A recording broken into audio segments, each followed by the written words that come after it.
Long ago, in a village where every sunrise began with music, silence arrived like a thief. The people of the village lived by rhythm. Women pounded grain to the beat of wooden pestles. Fishermen rowed their canoes in time with work songs. Children learned their first dances before they learned to count. The old men remembered history through drums. The old women soothed crying babies with melodies older than memory itself. At the heart of the village stood the great talking drum. It was enormous. Its polished skin shone like bronze in the sun. Its voice could be heard across forests and rivers. The drum announced births. It summoned people to meetings. It warned of danger. It called celebrations into life. No wedding began without its blessing. No funeral ended without its farewell. People said the spirit of music itself lived inside it. And among all those who admired the drum, none admired it more than Anansi the spider. Now Anansi loved many things. He loved clever tricks. He loved easy meals. He loved praise. But perhaps more than anything else, Anansi loved the idea of possessing something important. He wanted people to look at him with wonder. He wanted to be admired. He wanted everyone to say, "Without Anansi, nothing good can happen." One afternoon, Anansi sat beneath a palm tree watching villagers dance around the great talking drum. The drummer played, children laughed, old women sang. The chief smiled. Anansi folded his many legs and frowned. "All this admiration," he muttered, "for a drum." He scratched his head. What if the drum belonged to me? The thought settled into his mind like a seed. And once such seeds took root inside Anansi, trouble always followed. That evening he crept to the hut of old Mother Efua. She was the oldest woman in the village. People whispered that she understood the language of spirits. Anansi spoke sweetly. "Grandmother Efua, tell me, what gives the great drum its power?" The old woman narrowed her eyes. "The drum does not belong to anyone," she said. "It serves everyone." "Of course," Anansi replied. "But surely it has secrets." "It does. Tell me." Mother Efua leaned close. "The drum carries the songs of the ancestors. It must never be used for greed. It must never be hidden. It must never be claimed by one person. If anyone tries, the ancestors themselves will curse the village." Anansi smiled politely, but inside he was already planning.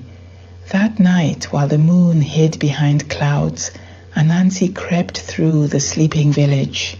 He slipped into the sacred hut. There it stood, the great talking drum. He wrapped it carefully in cloth. He dragged it into the forest. He struggled, he groaned, he complained. "This drum is heavier than a hippopotamus." Still, greed pushed him onward. At last, deep within the forest, he hid the drum inside a cave. He rubbed his hands together. "Tomorrow," he said proudly, "they will realize how important I am." Morning arrived. The chief called for the drum. Nothing happened. The drummer searched the sacred hut. The drum was gone. Fear spread quickly. The fishermen pushed their boats into the water without songs. The women pounded grain in silence. Children stopped dancing. Meetings became confused. Without a drum, nobody knew when celebrations began or ended. By sunset, an uneasy quiet covered the village. Then stranger things began to happen. A singer opened her mouth. No sound emerged. A child tried to whistle. Nothing came out. Birds perched in trees without singing. Crickets ceased chirping. Even the wind moved through the grass without its usual whisper. The village had become silent. Mother Efua closed her eyes. The curse has begun. Panic spread. People begged the ancestors for mercy. But silence deepened. Meanwhile, Anansi returned to the cave. He uncovered the drum. He raised the drumsticks. If I play it, he thought, everyone will come searching. They will find me. They will praise me. He struck the drum. Nothing happened. He hit it again. Silence. Again. Nothing. His smile faded. What? He struck harder. Still nothing. Then a voice echoed through the cave. You wanted the drum for yourself. Anansi froze. Who said that? The cave grew colder. Mist filled the air. Shapes emerged. Ancestors. Dozens of them. Their eyes shone like moonlight. Their expressions were stern. The drum belongs to community, one said. It was never meant for pride. It carries shared memory. You tried to possess what should unite. Anansi trembled. I only borrowed it. The ancestors stared.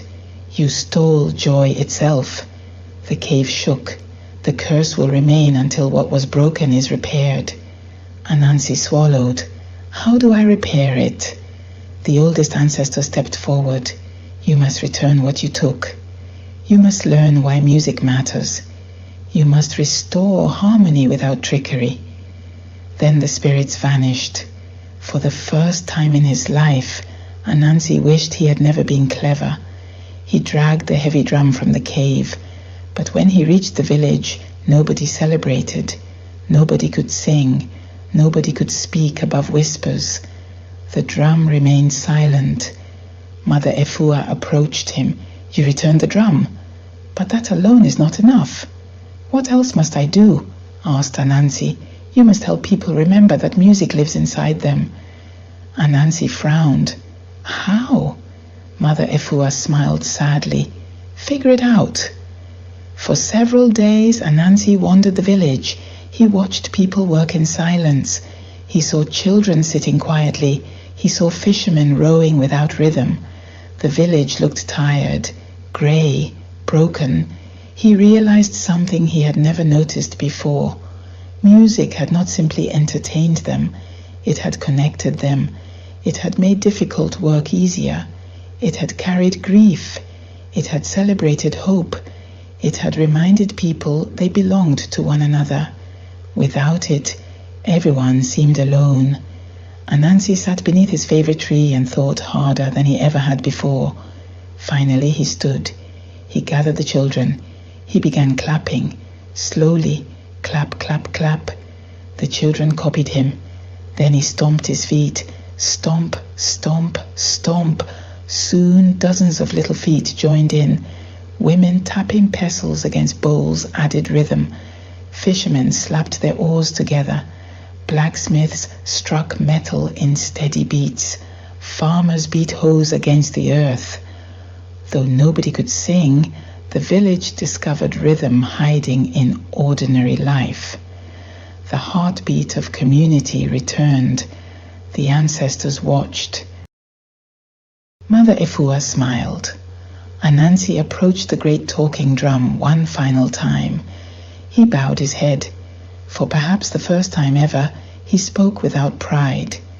I am sorry. I wanted admiration, but I forgot that the greatest things are meant to be shared. I cannot undo my selfishness, but I understand now. The village waited. Silence stretched. Then, boom!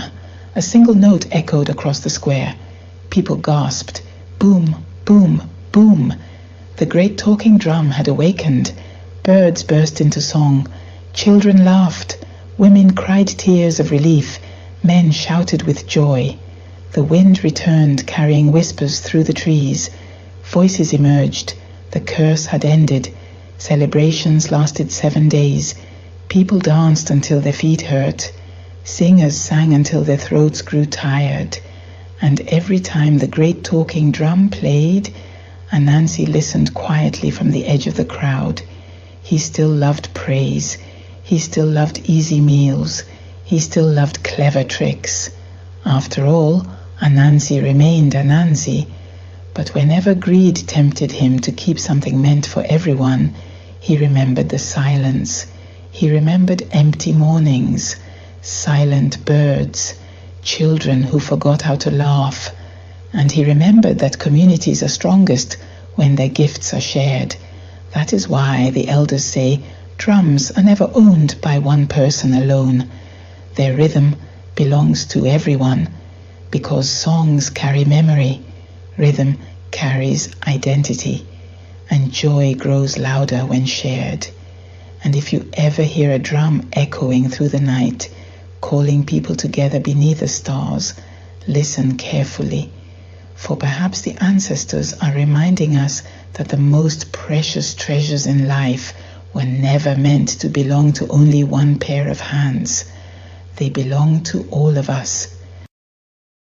If this story spoke to you, leave a like and subscribe so these African folktales continue to live on for the next generations.